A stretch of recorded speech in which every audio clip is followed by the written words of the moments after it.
Hello everyone, welcome to Login Giants. In this video, we'll learn how to increase Epic Games download speed. So without any further ado, let's get into the video. First, press Windows plus R in your keyboard.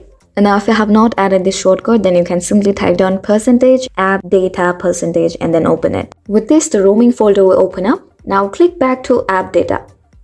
And now from here, select the local folder. From the local folder, scroll down and search for Epic Games Launcher and click on it. From here again, open saved folder and now select config and now open the windows. Next, select engine and click right. From here, open with Notepad. Once it opens up in Notepad, you can actually copy and paste the same command that I've written on the screen. Once you're done, click on files and now save. Now close the Notepad and now open up Task Manager. Once it opens up, tap on the three horizontal line in the upper left corner and then select details. Now from here, scroll down and search for Epic Games Launcher. Once you find it, tap and click right. Now from the given list, tap on Set Priority and set it to High.